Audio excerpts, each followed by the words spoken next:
لله وحده والصلاة والسلام على من لا نبي بعده أما بعد فأعوذ بالله من الشيطان الرجيم بسم الله الرحمن الرحيم لا تقنطوا من رحمة الله إن الله يغفر الذنوب جميعا وقال النبي صلى الله عليه وسلم كلكم خطاؤون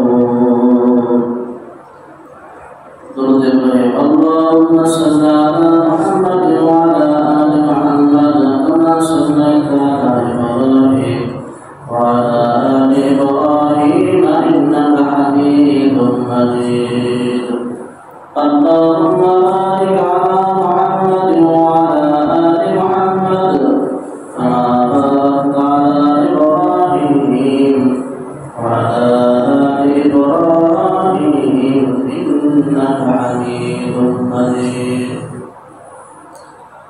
الحمد لله الله تبارك وتعالى لا كل شكر وسلام যে রব্বি কারীম আপনাকে আমাকে দুনিয়ার সমস্ত ঝামেলা থেকে ফারিগ করে জুমার নামাজ আদায় করার উদ্দেশ্যে মালিকের পর আসার মতো শান্ত তৌফিক দান করেছেন। এই জন্য সেই মহান সত্তার দরবারে অন্তর স্তর থেকে কালিমাত শুকরিয়া আদায় করি বলে আলহামদুলিল্লাহ। এই বছর কালামুল্লাহ শরীফ থেকে মশহুর একটা আয়াত তেলাওয়াত করেছে বিশ্বনবী জনাব মুহাম্মদ রাসূলুল্লাহ সাল্লাল্লাহু আলাইহি ওয়াসাল্লামের অসংখ্য বর্ণিত হাদিসের শরীফ হাদিসের ভিতর থেকে একটা হাদিস তেলাওয়াত করেছে। আয়াত এবং হাদিসকে সামনে রেখে নিজের ফায়দার জন্য জাতির ফায়দার জন্য কিছু কথা বলতে থাকা শুনতে থাকা আল্লাহ তাআলা সকল ভাইদেরকে কথার বানানো করে দিল গঠন করে কবরের পথে রওনা দেওয়ার তৌফিক দান করে বলেন আমিন। আমাদের হায়াত যেই দিন যাইতেছে আমরা ওই দিন আমরা কবরের দিকে রওনা হইতেছি। সেই দিন মন বুঝুক আর না বুঝুক একদিন দেখবে হঠাৎ করে কবরে চলে যাচ্ছে। কারণ যেই দিন থেকে দুনিয়াতে আসছে ওই দিন থেকে হায়াতের চাবি আস্তে আস্তে কি করে কমতেই আছে। কি বলে দেখি না মানুষের বয়স বাড়ে, মানুষের বয়স বাড়ে না বলে মানুষের বয়স কমে কি করে যেই দিন যায় ওই দিন আর ফিরে আসবে না, আসে না, আর আসবে না, হতে পারে না, কোনোদিন আসবে না ওই দিন। এই দিনের জন্য একদিন আফসোস করতে হবে, কথা বলতে। এই জন্য দোস্ত আমাদের পূর্ববর্তী নবী যারা দামি দামি মানুষ ছিল, যাদের অহংকারে এই পৃথিবী সমস্ত কিছু প্রাপ্ত, আজকে তারা কবরে চলে গেছে। কথা বলতে আজকে কোনো কিছুই করতে পারে না। এমন একটা সময় আমার মারা যাবে, এই দুনিয়া ছেড়ে অন্ধকার কবরে থাকতে হবে। কবরের জিন্দগি শেষ নয়, কবরে থাকতে হবে, এরপরে আবার উঠতে হবে। সূরা সিজদার সাথে তাফসীর দেখলাম আল্লাহ তাআলা কত সুন্দর করে বলতেছে কিয়ামতের ময়দানে যখন কিয়ামতের ময়দানের আগে ইসরাফিল আলাইহিস সালাম দুইটা ফুঁক দেবে। কয়টা ফুঁক? দুইটা ফুঁক। এক ফুঁকের কারণে পৃথিবীর যা কিছু আছে সব তছনছ হয়ে যাবে। দ্বিতীয় ফুঁকে মামলারা যখন বৃষ্টি হয়ে সকালবেলা বৃষ্টি লাগানোর জন্য জমিনে যায়, তাই কি তাই না? পরের দিন বা 2 দিন পরে কিন্তু এই বৃষ্টিগুলো আবার জাগে কি না? মাথা জাগাই দেয়। মাটির ভিতরে যত উদ্ভিদ, যত জন্তু, যত মানুষ, যত মাখলুক আছে সব কিছু উড়াই করা সূরা সিজদার তাফসীরের ভিতরে সব উড়াই করা হবে। মানুষেরা বলতে থাকবে আজকে আমাদের কি হলো, আমাদের আজকে হালাত কেন, কি অবস্থা। এই জমিনে বসে আমরা আজকে গুনাহ করতেছি। আল্লাহ তাআলা বলে ইয়াউমাইদিন তুহাদ্দিসু আখবারা, এই জমিন আপনার আমার জন্য কিয়ামতের ময়দানে সাক্ষীর জমিন হয়ে যাবে। এই জমিন ওই দিন কথা বলবে, আল্লাহ অমুক জায়গা বসে অমুক স্থানে বসে এই লোকটা এই পাপ করছে, সব বলে দেবে, সব রেকর্ড হয়েছে। কথা তোমার আল্লাহ তাআলা বলতেছে পৃথিবীতে যত নবী এবং রাসূল আসছে, বিশেষ করে বিশ্বনবী জনাব মুহাম্মদ রাসূলুল্লাহ সাল্লাল্লাহু আলাইহি ওয়াসাল্লামের উম্মত যারা ছিল, যারা সাহাবী ছিল, রাসূলকে দেখছে, এরা কখনো সুন্নাত ওয়াল জামাতের আকীদা, এরা সবাই গুনাহ মাফ করে মালিককে রাজি করে কবরে গেছে। বলেন সুবহানাল্লাহ। সূরা বাইয়িনার ভিতরে আল্লাহ তাআলা বলেন রাদিয়াল্লাহু আনহুম ওয়া রাদওয়ান। এই সাহাবী আজমাইতের উপর আল্লাহ তাআলা রাজি আর খুশি হয়ে গেছে। বলেন সুবহানাল্লাহ। এমনকি 360 জন, আর এটা স্পষ্ট হাদিসের ভিতরে আসছে, আশআর মুবাশশারা রাসূল বলতেছে, তোমরা আমার সাহাবীরা তোমরা তো মনোক্ষুণ্ণ হইও না, তোমরা সবাই জান্নাতে। বলেন সুবহানাল্লাহ। তবে 10 জন সাহাবী হওয়ার দ্বারা এই ঘোষণা আমার আল্লাহ তাআলা স্বয়ং বলছে, জিবরিল এইমাত্র আমার কানে শুনে গেছে, এরা বেশক জান্নাতে যাবেই যাবে। বলেন সুবহানাল্লাহ। এরা 10 জন আশআর মুবাশশারা সাহাবী ছিলেন। আবু বকর, ওমর, তালহা, জুবাইর, সাঈদ, এইরকম ভাবে 10 জনের নাম আসছে লম্বা হাদিসের ভিতরে। এই 10 জন জান্নাতে যাবে এই ঘোষণা আমার আল্লাহ তাআলা দিয়ে গেছে। তো প্রত্যেকটি সাহাবী যদিও তারা পূর্বে কাফের ছিল, যখন বিশ্বনবী যখন নবী হয়ে আসছে, কারে দাওয়াত দেবে? সবাই বেঈমান। সবাই কি বেঈমান? সবাই ঈমান হারা, কেউ ঈমান জানে না। ঈমান কি? ঈমান শিক্ষা দেওয়ার জন্যই নবীকে পাঠাইছে। কথা বলেন ঠিক? এইগুলো সবাই ছিল গুনাহগার। আমার রাসূল বলে কুল্লুকুম খাত্তাউন, আমার যারা উম্মত দাবি করে সবাই এরা গুনাহগার। আমরা কি গুনাহগার? আমরা পাপী বান্দা। এই পাপী বান্দা যখন মালিকের কাছে কাঁদে আর মাফ চায়, আল্লাহ তাআলা বলে এই বান্দার জন্যই আমি আসমান আর জমিন টিকে রাখছি। বলেন সুবহানাল্লাহ। আমাদের কাছে যা আছে আমার আল্লাহ তাআলার কাছে নাই, সেই জিনিস নাই। এই কথা পরবর্তী মুসা বলছেন, আল্লাহ আমি মুসা আমার কাছে যা আছে ওই জিনিস তোমার কাছে নাই। একটা আশ্চর্য প্রশ্ন কিনা? কথা বলতে কি যে মালিক বানাইছে মুসারে, আর মালিকের কাছে থাকবে না বান্দার কাছে থাকবে, তা তো হতে পারে না। আল্লাহ আশ্চর্য ধরে বলতে কি দিছে মুসা, কি বলতেছো? ঠিক বাবা, আমি ভালো করে বুঝি, আমার কাছে যা আছে আপনার কাছে তাই নাই। কি আছে বলো তোমার কাছে? আমি মুসার কাছে আমার 2 চোখের পানি আছে। বলেন না সুবহানাল্লাহ। আল্লাহ তোমার চোখে তো কোনো পানি নাই। তো এই বনি আদম যখন কাঁদে, এই 2 চোখের পানি দিয়া আল্লাহ তাআলা ওই কষ্ট দূর করা যায়। কথা বলেন ঠিক কি? জীবনের গুনাহ মাফ করা যায়। এই জন্য আল্লাহ তাআলা বলেন, লা তাকনাতু মির রাহমাতিল্লাহ ইন্নাল্লাহা ইয়াগফিরুয যুনুবা জামিআ। তোমরা যতই গুনাহ করো না কেন, তোমার গুনাহর সংখ্যা যদি আসমান পর্যন্ত পৌঁছে যায়, সমুদ্র প্রচুরটা ফেনা পরিমাণ হয়ে যায়, তো আমার রহমত থেকে নড়ে আসে। কে বলতেছে?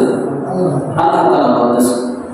তো এই পৃথিবীতে যত গুনাহ তুমি করো না কেন, ওই গুনাহর তুলনায় আমার রহমত অনেক গুণ বেশি। বলেন না সুবহানাল্লাহ। এই রহমতের খাতিরে আমি আল্লাহ তাআলা তোমার গুনাহগুলো মাফ করব। শুধু মাফ করব না, ইউবাদদিলুল্লাহু সাইয়্যাতিহিম হাসানা। যত পরিমাণ গুনাহ তুমি করছো, তত পরিমাণ নেকি দিয়ে আমি গুনাহগুলো বদলাই দেব। বলেন না সুবহানাল্লাহ। এজন্য নৈরাশ্যর কোনো রাস্তা নাই। রাস্তা আছে না। আপনার কলিজার টুকরা হাবিবে কিবরিয়া জনাবে মুহাম্মদ রাসূলুল্লাহ সাল্লাল্লাহু আলাইহি ওয়াসাল্লাম, তিনিও দৈনিক 100 বার তাওবা করেন। কয়বার? 100 বার। তার কোনো গুনাহ ছিল না? কোনো গুনাহ নাই। মাসুম বাচ্চা। আহলে সুন্নাত ওয়াল জামাতের আকীদা, নবীরা সব মাসুম, প্রত্যেকটি নবীরা মাসুম। আর রাসূল সম্পর্কে আল্লাহ তাআলা হাদিসে কুরসির ভিতরে বলতেছে, গফিরা লাহু মা তাকাদ্দামা মিন দামবি ওয়া মা তাআখার। বলেন সুবহানাল্লাহ। হে নবী, আপনার সামনে পিছনে সমস্ত গুনাহ আল্লাহ মাফ করে দিয়েছে। কি করছে? মাফ করে দিয়েছে আমার আল্লাহ তাআলা। অগ্রিম মাফ। অগ্রিম কি? মাফ। এই নবী কিন্তু দৈনিক 100 বার তাওবা করতেন। কথা বলেন ঠিক? তো এই নবী যদি 100 বার তাওবা করে, বলেন তো আপনার কতবার তাওবা করা দরকার? 1000 করলেও তো হয় না। হয়?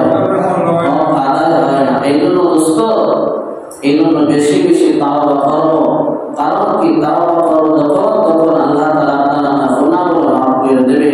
আর আল্লাহ চায় না যে বনি আদমকে আমি এত মহব্বত আদর করে বানাইছি, এই বনি আদম গুনাহ নিয়ে কবরে আসে। এটা আল্লাহ তাআলা চায় না। যেহেতু আল্লাহ তাআলা বান্দাদেরকে বড় আদর করি না, কারণ এই বান্দা বানাইতে আল্লাহ তাআলা বানানোর জন্য ইচ্ছা পোষণ করছিলেন। ফেরেশতারা পর্যন্ত আল্লাহ তাআলা বলেন, আল্লাহ এই বনি আদম বানানোর কোনো প্রয়োজন নাই, দরকার নাই। কথা ঠিক আল্লাহ তাআলা এই জন্য বেশি বেশি আমরা তাওবা করব, আস্তাগফিরুল্লাহ আস্তাগফিরুল্লাহ, বেশি বেশি তাওবা করব। মৃত্যুর আগ পর্যন্ত তাওবার সাথে লেগে থাকবো। যদি তাওবার সাথে লেগে থাকা যায়, আশা করা যায় ইনশাআল্লাহ আপনার তাওবা মালিক কবুল করবে। কথা বলে ঠিক তাওবা কেন কবুল করবে না? আমরা তো মালিকেরই গোলাম, আমরা তো মালিকের কাছে তাওবা চাই, অন্য কারোর কাছে তো তাওবা করি না। বলি কি তাওবা করলে আল্লাহ তাআলা হারাম সম্পদ ফিরিয়ে দেয়। কি দেয়? যে সম্পদগুলো হাতছাড়া হয়ে গেছে তাওবার মাধ্যমে এগুলো আল্লাহ তাআলা হাত হয়ে যাবে। হাদিসের ভিতর আছে বনি ইসরাইলের এক ফাসিক লোক একটা গাভী পালতো। এই গাভীর নামে আমার আল্লাহ তাআলা একটা সূরা দান করেছে, বলেন না সুবহানাল্লাহ। সূরাতুল বাকারা। বাকারা শব্দের অর্থ হলো গাভী। বাকারা শব্দের অর্থ কি? গাভী। সূরার ভিতরে একটা সূরা আল্লাহ তাআলা নাম নাযিল করেছে, যে সূরাটার নাম হলো নাম অর্থ পিপিলিকা। বলেন না সুবহানাল্লাহ। সূরাটা মাখলুকা, তার নামে একটা সূরা আছে।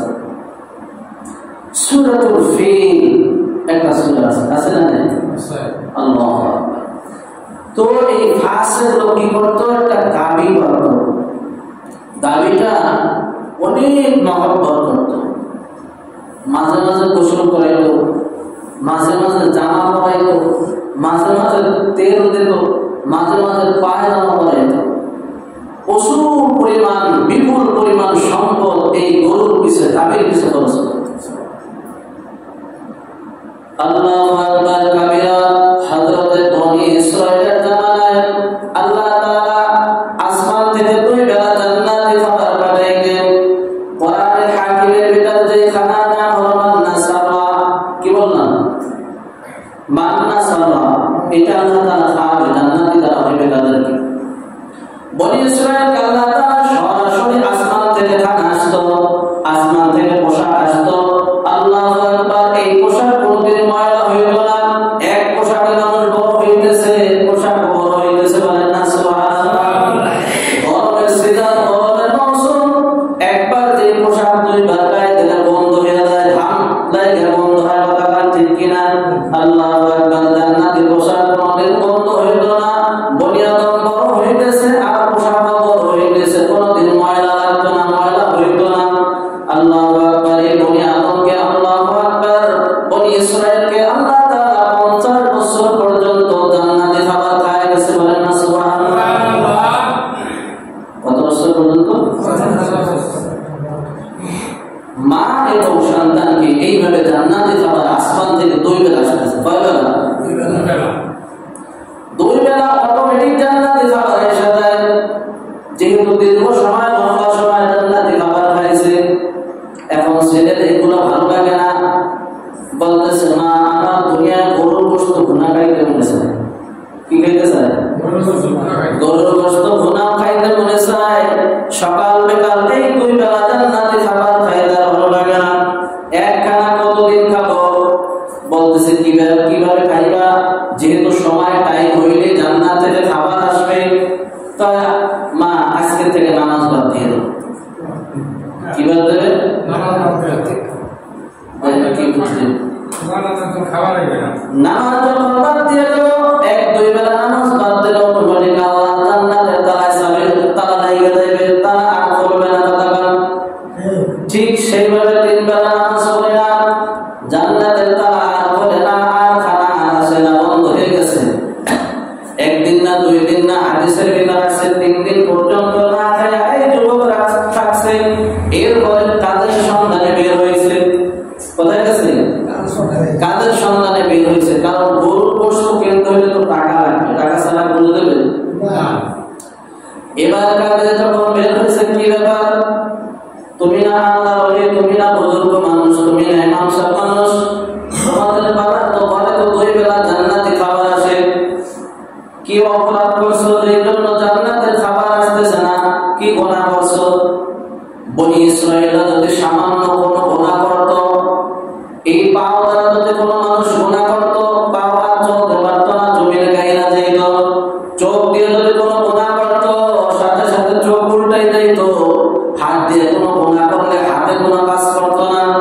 এই অবস্থা দেখা হাবিবে কিবরিয়া জনাবে মুহাম্মদুর রাসূলুল্লাহ সাল্লাল্লাহু আলাইহি ওয়াসাল্লাম 2 রাকাত নামাজ পড়ছে। হাদিসের ভিতরে কয় রাকাত নামাজ? 2 রাকাত নামাজ পড়ছে। কারণ বনি ইসরাঈল আল্লাহ তাআলা সাথে সাথে ধরতেন, সাথে সাথে আযাব দিতেন। সামান্য কোনো গুনাহ করলে আসমানের মালিক এটা সহ্য করতে পারতেন না, এর বিচার দুনিয়ায় থাকা অবস্থায় করতেন। এইগুলা দেখে হাবিবে কিবরিয়া জনাবে মুহাম্মদুর রাসূলুল্লাহ সাল্লাল্লাহু আলাইহি ওয়াসাল্লাম যখন দুনিয়াতে আসেন, সমস্ত কিতাব আর সমস্ত হাদিস পড়ার পরে ওদিতুল আউয়ালিন ওয়াল আখিরিন, আসমান এবং জমিনের সমস্ত ইলম হাবিবকে দেওয়া হয়েছে। কোন নবীর সাথে কি ব্যবহার করছে সব হাবিবকে শিক্ষা দেওয়া হয়েছে। এইগুলা যখন দেখছে আর পড়ছে আর শুনছে, তখন আল্লাহ রাসূল চিন্তা করলো আমার গুনাহগার উম্মতেরা তো এরকম ভাবে অপরাধ করতে পারে, কথা বলেন ঠিক কিনা? যেহেতু পূর্বে যত নবী ছিল প্রত্যেকটি উম্মত এরকম ভাবে কিছু না কিছু করেছে আর তার শাস্তি দুনিয়ায় হয়েছে। যেহেতু আমার উম্মত বড় গুনাহগার উম্মত হইতে পারে, এই জন্য মালিকের কাছ থেকে আমি দোয়া কইরা এই উম্মতের জন্য আযাবগুলো হালকা কইরা আমি বলেন না সুবহানাল্লাহ। মনে করেন তো টাকার জোরে মনে হয় পাইছে আছে, কথা বলেন ঠিক কিনা? মনে করেন তো সেহার মানে দখলে আমি দাপটে পাইছে। না না না দোস্ত, ওই রহমতে আল্লাহর হাবিবের দোয়ার বরকতে তুমি আমি পাইছে আছে, কথা বলেন ঠিক।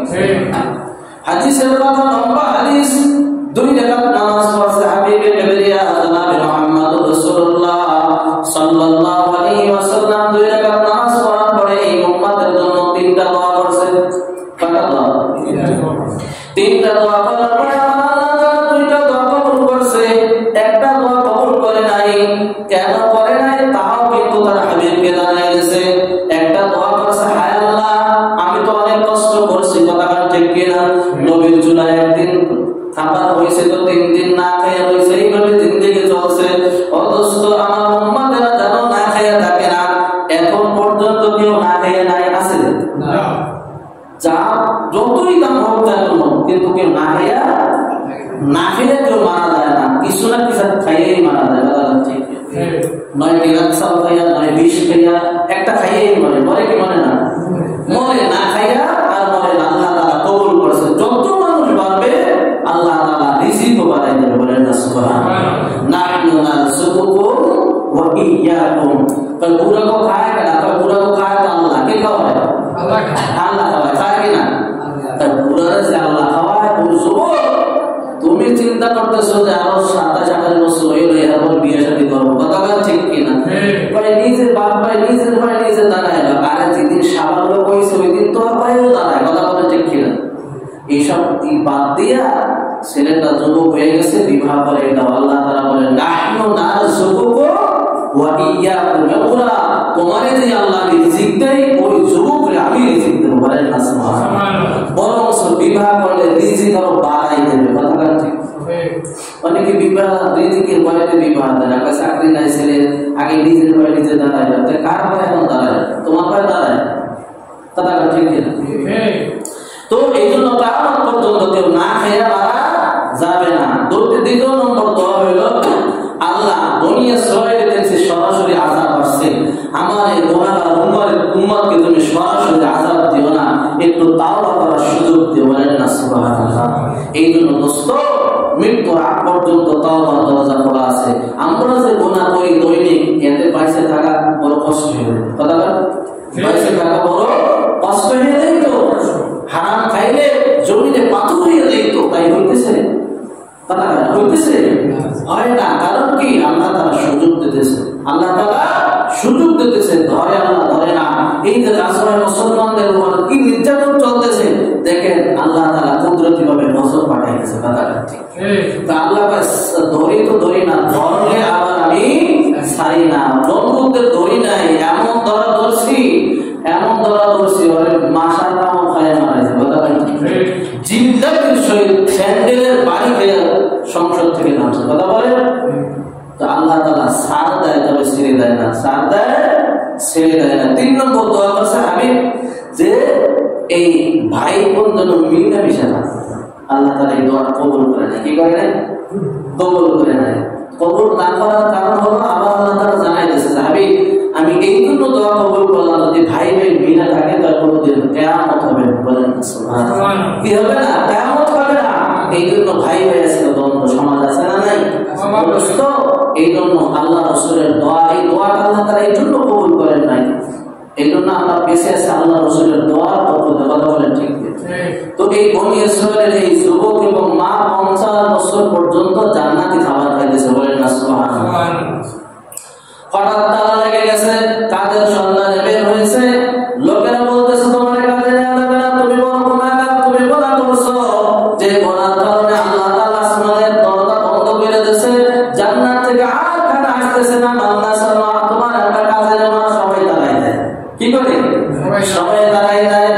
বিমুখ হয়ে ফিরা এসে আমার কাছে বলতেছে, মা, শুধু জান্নাতের খাবার বন্ধ হয় না, এই দুনিয়ার খাবার বন্ধ হয়ে গেছে। কি হয়ে গেছে? দুনিয়াটাও হারাই ফেলাইছি, জান্নাতটা হারাইছি, দুনিয়াটাও হারাইছি। দুনিয়ায় কেউ কাজেই নিতেছে না। তো মা, এই জান্নাতের তালা খোলার কোনো চাবি আছে? হাদিসের ভিতরে আছে। হ্যাঁ, মা বলতেছে চাবি আছে, একটা চাবি, সেটা হলো সেজদার চাবি, বলেন না সুবহানাল্লাহ। তুমি সেজদায় বসে কাঁদতে থাকো, আর মালিক আবার তোমার ওই জান্নাতের তালা খুইলা আবার খানা পাঠাই দেয়, বলেন না সুবহানাল্লাহ। যুবকেরা সেজদায় বসে, তোমার মা তওবা আস্তাগফিরুল্লাহ রাব্বি মিন কুল্লি যামবিন ওয়া আতুবু ইলাইহি, পাঁচটা লোক শেষ কথা বলতে কিরা। কিন্তু যুবক কাঁদতেছে, জমিনে কাঁদতেছে, চোখের পানি ভিজা, জমিন ভিজা গেছে, একা জায়গা কাদা কাদা হয়ে গেছে। এরপর মাথা তুলতেছে না। মনের থেকে একটা গাবি এসে বলতেছে, যুবক মাথা তোলো, তোমার তওবা আল্লাহ তাআলা কবুল করছে, তুমি মাথা তোলো, বলেন না সুবহানাল্লাহ। মাথা তুলে দেখে যে গাবি কি করে, কিসে কথা বলে? গাবিতে কথা বলতেছে। কি ব্যাপার? আশ্চর্য কারবার, গাবি তুমি কথা বলতেছো? হ্যাঁ, তোমার তওবা আল্লাহ কবুল করে আমাকে আল্লাহ তাআলা পাঠিয়ে দিয়েছে, বলেন না সুবহানাল্লাহ। বলেন তো, গাবিতে কথা বলতে পারে? আল্লাহ বলাইলে পারে, পারে কি পারে না? আপনার সমস্ত অঙ্গ প্রত্যঙ্গ সব একটা মাখলুক, কথা বলেন ঠিক কিনা? এই হাতেরও যে শক্তি আছে, হাত আছে, কাজ করতে পারতেছি, জিহ্বা আছে, কথা বলতে পারতেছি, মানে বুঝতেছি না। কিয়ামতের ময়দানে এই জবান আমার আল্লাহ তাআলা বন্ধ করে দেবে। কি করবে? মোহর মেরে দেবে। আল্লাহ তাআলা বলতেছে, আলিয়াওমা নাখতিমু আলা আফওয়াহিহিম ওয়া তুকাল্লিমুনা আইদিহিম ওয়া তাশহাদু আরজুলুহুম বিমা কানু ইয়াকসিবুন। সূরা ইয়াসিনের ভিতরে আছে যে আল্লাহ তাআলা মোহর মেরে দেবে, এই জবানে আর কোনো কথা চলবে না। কথা হবে হাত, পা, অঙ্গ প্রত্যঙ্গ, এইগুলোর কথা বলেন ঠিক কি? তো দোস্ত, দাবিতে যদি আল্লাহ যদি বলায় তো কথা বলতে পারে, আপনার সাথে কথা বলতে না, কথা বলেন ঠিক কি? আপনার গাবিরে যদি আজকে জোর আসলাম মানে ডাক দেবে না, কথা বলেন, ডাক দেবে ওরা শুয়ে নিয়ে বেঁচে রাইলেও কিছু হবে না। তবে কি হবে না? যেই দিন হুকুম হবে ওই দিন কথা বলবে, কথা বলেন ঠিক কি? তো এবার যুবক মাথা লাগাইয়ে দেখে গাবিতে কথা বলতেছে না, তোমার আমি খাবো না, তাই আমি তোর জন্য হালাল, আর বেশি করিস না, তাড়াতাড়ি জবকের তুই না গরুর গোশত ভোনা খাইতে চাইছ, আমি তোর জন্য হালাল, আমাকে আল্লাহ পাঠাইছে, বলেন না সুবহানাল্লাহ। মায়ের কাছে নিয়ে গেছে, আল্লাহর কুদরত জাহির হয়ে গেছে, তাড়াতাড়ি দেরি করতে নেই, জবক করার পরে এবার খানা পাকাইয়া গোশত ভুনা করে খাইয়া মা এবং সন্তান এই চামড়াটারে লটকে রাখছে দরজার কাছে। ওই সেই পাশের লোক যার গাবি রাত্রে পায় নাই, এই লোক তালাশ করতে যাই যায়, সেই বনি ইসরাঈলের ওই সে মা এবং সন্তানের ঘরের সামনে সেই চামড়া লটকানো গরু নাই। কি নাই? গরু নাই। এবার বলতেছে, কি ব্যাপার, আমার গরু জমি দিয়ে খাইলা? কারণ তার কুদরত জমে হয়ে গেছে যে গরুতে বলছে এটা তার জন্য হালাল, আল্লাহ তাআলা পাঠাইছে। এটা তো মানা, এটা যুক্তির কোনো কথা না। কথা হইল এই গরু গাভীর মালিক হলো আমি। এই সময় ছিল দাউদ নবী, ওই জামানাটা ছিল দাউদ নবীর জামানা। কোন জামানা? পয়গম্বর দাউদ নবীর কাছে বাদী বিবাদী যায় নালিশ করছে। এখন ওই যুবকের কাছ থেকে যখন কথা শুনছে, দেখে যে না আল্লাহ তাআলার কুদরত জয় হয়ে গেছে। ওই যে পাশের লোক তারে বলতেছে, বাড়াবাড়ি করো না, যাও চইলা যাও, এটা তার জন্য হালাল, আল্লাহ তাআলা তাকে ফিরিয়ে গেছে, বলেন না সুবহানাল্লাহ। এখন নবী কইতেছেন, আপনি কি করেন? এটা আপনি কোন কথা কইলেন? আপনি নবী মানুষ, আপনার কাছে আসলে বিচার চাইলে বিচার কইরা দেবেন। গাভীর মালিক হলো আমি, বলতেছে আজকে বিচার করা যাবে না, যাও আগামী দিন বিচার হবে। আবার আগামী দিন যখন আসছে, এবার আয়েশা বলতেছে জিবরিল আলাইহিস সালাম আসছে, আল্লাহ তাআলা পাঠাইছে, বলেন না সুবহানাল্লাহ। জিবরিল কানে কানে বলতেছে, বাবা আপনি জিজ্ঞাসা করেন এই লোকটা কি রাতারাতি বড় লোক হয় নাই? এই লোকটা কি আগে এরকম ভাবে অনেক গরিব ছিল, তার মুনিবকে হত্যা করে সে মালিক হয় নাই? এইভাবে প্রশ্ন করতে বলতেছে আল্লাহ রাসূলকে জিবরিল। আর সে প্রশ্ন করতে বলতেছে, তুমি কি এরকম ভাবে রাতারাতি কলা গাছ আঙ্গুল খুলে কলা গাছ হও নাই? এইরকম ভাবে তোমার মালিককে মুনিবকে মাইরা তুমি এরকম ভাবে সমস্ত সম্পত্তির মালিক হও নাই? এইগুলো যখন বলতেছে, যখন ঘাড়ে লাগতেছে, তখন বলতেছে আপনি কি করতেছেন, আপনি কি করতেছেন? আপনি তো মানুষের ইজ্জতের উপর আপনি হামলা করতেছেন। বরাবর ঠিক এই কথা যখন বলছে, এত সময় আল্লাহর গালি গালাজ করছে, কারে করছে? আল্লাহরে। আর এখন নবীরও ধরছে। আল্লাহ তাআলা বলে, নবী এখন যখন তোমাকে ধরছে, আমি আল্লাহ তাআলা আর আমি ছাড় দেব না। কথা বলেন ঠিক? আল্লাহু আকবার। সাথে সাথে বিচার শুরু হয়ে গেছে। কি বিচার হয়েছে? আল্লাহু আকবার। এবার ওই লেজ দ্বারা আঘাত করছে, এবার ওই জবান বন্ধ হয়ে গেছে। এবার টাস টাস করে জবান দ্বারা সব সাক্ষী দিতেছে।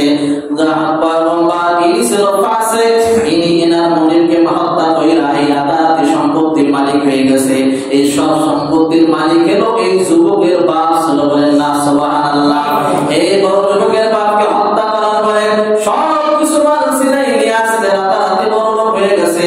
এই সম্পত্তির মালিক, মূল মালিক হলো এই যুবক। আল্লাহু আকবার। এই যুবক এবার বলতেছে, যুবক কিসাসের পরিবর্তে কিসাস, হত্যার পরিবর্তে হত্যা।